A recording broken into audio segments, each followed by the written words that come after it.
In this episode, we're going to hear from someone in Northern Virginia who has been watching a suspicious building at night and has some very interesting things to share. Then we are going to the woods of Western Pennsylvania to hear from someone who saw something very strange while camping. Then finally, we're going to hear from a rookie park ranger who might not be ready for the job after a shocking discovery. Also, check out my latest release on my true crime channel that was released today. It's another case that David Politis featured in his Missing 411 series. But before we get into the stories, did you know that 9 out of 10 people who listen to Donovan Dread but aren't subscribed feel an overwhelming sense of relief after they click that red button? Now let's get into the stories. Hi Donovan, love the show. Especially the episode where you read about the security guard in Northern Virginia. I loved it because I also live in Northern Virginia, and I totally believe it. There are so many buildings and things going on here where you would least expect it. I grew up here and I live in the suburbs of Northern Virginia. I'm just inside the westbound line of Fairfax County. For those who don't know, Northern Virginia is filled with suburbs. For as long as I can remember, new neighborhoods were going up all of the time, especially in the Ashburn area. It's relatively new since I was a kid, but now it's completely overcrowded. There's so many government jobs and tech jobs in this area. Chances are that your neighbors will either work for the government, for a contractor who works for the government, or they're in real estate. There is a mixture of neighborhoods and buildings where I live. Right across the street from where I live is a group of buildings with a large barbed wire fence. There is a field that separates the building from my street, but I can clearly see it. My window to my room is on the back side of my house, which is facing this building. On the outside, it's unmarked. There are no signs or anything with a company name. And they have 24/7 security guards that sit at the entrance gate. This isn't out of the ordinary. There's quite a few places like this around. Who really knows what goes on there? That's why I'm sending you my experience because, like I said, I've lived here all my life and I've seen things happen at this building, which I'm going to share with you. I'm in college now. I just started my senior year at George Mason University. I commute to school to save on room and board, and I transferred there my junior year from community college. In Virginia, you will be accepted into any school if you have an associate's degree from a community college, even the tough schools to get into like UVA. So I started becoming interested in this building about 5 years ago. I watched it being built when I was a kid, but never really paid any attention to it. It just looked like a regular building to me. But as I got older, something about it sparked my interest. I wanted to know what was going on in there. Why was there security there 24/7? Why were there no signs on the doors or the building? I would often see cars pull up late at night, sometimes around 2 or 3 a.m. Now what is going on there that late at night? The cars would have tinted windows so I could never see who was driving. They would never stay longer than 20 minutes at a time from what I observed. I thought that they were probably dropping something off or picking something up. The weird thing about it is that these drop-offs or pickups always happened at night and not during the day. Well, one night I was staying up late studying and I see lights go off inside the building, like flashing lights you would see during a fire alarm. I opened up my window to my room, but I couldn't hear anything. It was far enough away that I couldn't hear much, but I had some Celestron binoculars that I got for my birthday a few years back. I looked over there through my binoculars, and I see that the lights stopped blinking. Then about 10 minutes later, this delivery truck shows up. It was a large white cargo van that pulled up to the side of the building. There were 2 men who got out of the delivery truck, who entered the building. About 5 minutes later, they opened the doors to the back of the van, and they are putting what looked like body bags into the back of the van. There were 4 body bags that they were carrying out to the vehicle that I saw. Now, I'm really curious as to what happened over there because this looks very suspicious. Why would an alarm go off and then shortly after they're carrying body bags out of that building? It doesn't add up. Was there a breach of some sort and people died as a result from something they were containing? Was it an experiment that went wrong and exploded? Was this a black site that they used to interrogate people? I don't know. Honestly, it could be anything. Over the next few days, there was a lot of activity at that building at night. Many cars and vans were coming throughout the night. This continued for 3 days, and then it slowed down to normal activity. There wasn't anything about it in the local news either. So I started doing some research online, and I found out that the building is owned by some company that doesn't have a website or any information about it online. It was a total dead end. I still watch this building at night if I'm up, but there hasn't been any activity like that night where I saw them carry out those bags. I was telling my friends about this, and we all speculate what is happening in that building. We think it's some type of testing facility or interrogation center because no one ever goes there during the day. Thanks, Donovan, for sharing my story. Hi, Donovan. My name is Tim, and I've been camping all of my life in Western PA. I saw in one of your comments that you're from Pittsburgh. I'm from Washington, PA, so pretty close. There are a few parks in Western PA where I go camping all the time, such as Ohio Pile and Cook Forest. All of these parks offer beautiful scenery and plenty of activities to keep you busy. I personally love Ohio Pile, and I do a lot of fly fishing down there. This is where my story takes place. I was camping with just my wife this summer. This took place in June. We had sent our kids to stay with their grandparents in Central PA for a week in the summer, so the wife and I could get to do what we love to do most, which is camping. We have a few families that we normally go camping with when we have the kids, but this time it was just us. I have a bunkhouse travel trailer that sleeps 8. We were camping at Ohio Pile State Park. We got there on Saturday and set up our spot, then headed down to the Youghiogheny River to fish. I love to fly fish, and so does the wife. So that's what we did all day until it was time to cook dinner and eat. After my dinner, my wife wanted to walk down to the river. It was about a mile away or so until you get to an area where there's some large boulders along the river.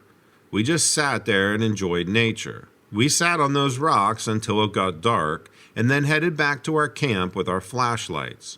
My wife was walking ahead of me, and we were about halfway back to the camp when all of a sudden my wife stops and pointed her flashlight at something on the trail about 20 feet ahead of us.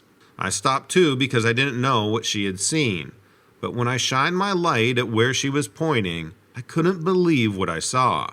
About 20 feet in front of us was this large creature with long hair. It was on all fours. It had its back to us so we couldn't see its face, but it looked like it was eating something on the trail. My first thought was that we just ran into a black bear, because we've encountered them before, but this looked different. For one, it took a second, but the smell hit us all at once. It smelled like a wet dog and urine so bad.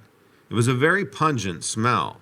This thing had black fur all over its body, but it was much different because it had hind legs like a dog and not a bear. It was also much larger than a black bear, at least any black bear that I've ever seen. It had this big hump on the back of its neck. As soon as we hit it with the flashlight, about a half a second later it takes off. I never saw its face. All of this happened in a flash. It was feeding on a raccoon that was half eaten on the trail.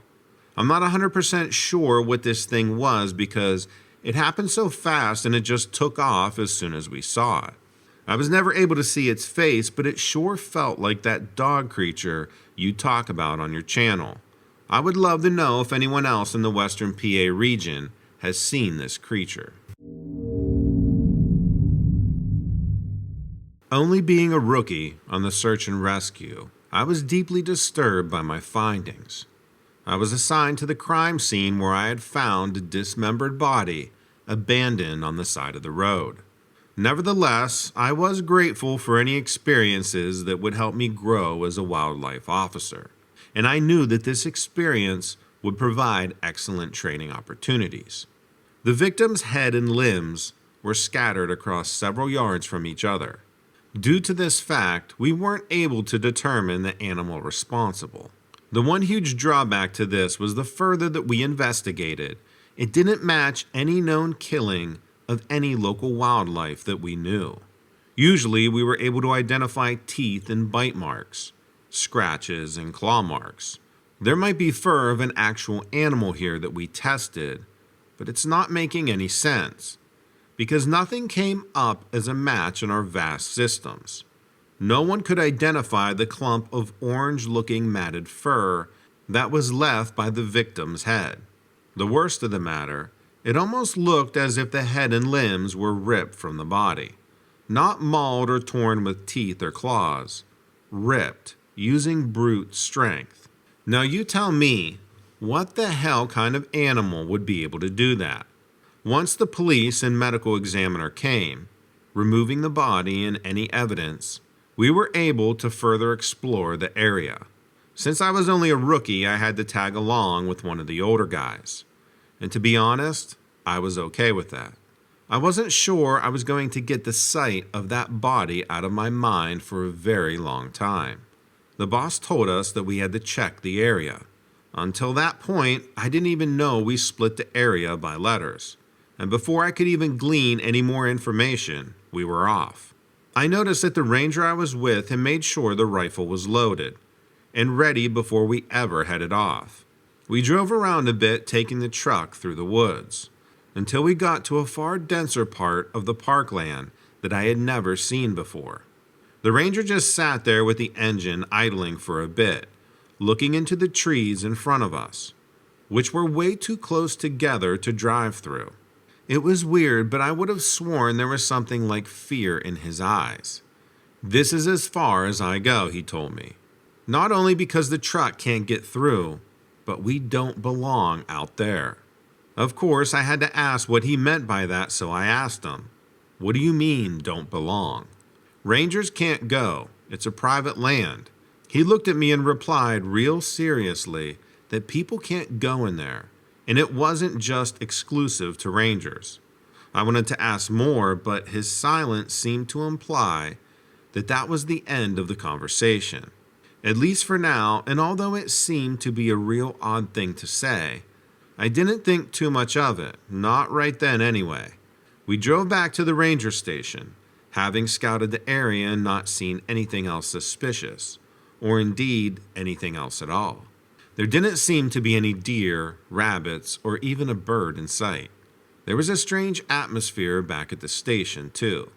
Even though I was still quite new, they'd always treated me as part of the team, and keen and eager to take me under their wing to help me learn the ropes. I had been told many stories, and most of them had humorous anecdotes, and when they did something silly which they could laugh about after. But this was different. They didn't seem to want to include me. There were lots of looks passed between them, as if there was something they all knew except me. I couldn't work out what was going on. I was still feeling jittery from the gory discovery, and the fact that no one seemed to know what the hell kind of creature had caused such devastation. I yelled out, "So what's with all the secret-looking stuff, not going into the woods? I mean, what do you think is out here? A Bigfoot? A Wendigo? Don't tell me there's a UFO hotspot, right?" The room had gone silent, with the boss looking back over at me from his desk. I wasn't sure if I was going to get reprimanded, but he unlocked his drawer and pulled out a map and some various case files. Over the next hour or so, he and the others told me about different incidents they had attended to over the years. Discoveries that they had made, either that hadn't ended up on the official system or had been closed with a fake clarification. The category they were really filed under was unexplained. Looking in the files and the photos, a lot of the bodies were in a similar state to the victim that I had found. Head and limbs torn from the torso. But despite numerous bite marks on the body, fur and feces found nearby, they couldn't match the animal with anything they'd come across before. Of course, even though I'd grown up reading Goosebumps and watching Supernatural, I didn't actually believe in anything unexplained. The notion was ridiculous. Must be some sort of hybrid predator. Like a wolf and a cougar had somehow produced offspring. Now the boss told me the DNA blood tested at the scene had no similarities with any other animal. except one he had told me. He pulled out a sheet of paper from the file, and then the printout from the blood found today, it was a match. So the same creature had attacked the latest victim and the person in this older file. Maybe all the files. Then I noticed the anomaly. The one creature it had something in common with. Human. So I asked if a person did this. But it couldn't be if they really thought a human being was responsible. Why are they looking into it and not the police? I mean, why not the FBI if there were this many blatant cases? But he told me it wasn't a person, and the DNA says it was definitely not human, but maybe at some point it was. I can't really explain how that made me feel or what I was thinking. It did go through my mind that maybe this was some sort of elaborate prank or initiation that someone would shout, "Gotcha," but it never came. Needless to say, the case was closed very fast. I'm guessing the file ended up in a locked drawer along with the others. For the next few weeks, we all had to double up when we went out, especially if it was dark or when we were heading off the pass. We had to keep the campgrounds and the trails shut to the public, too. I still haven't seen a deer or even a rabbit. All of the birds seem to be back, but there's something out there for sure. But for now, it remains unexplained. Thanks for watching, and don't forget to check out my true crime channel because I have several very interesting releases coming in the next week. Thanks and take care.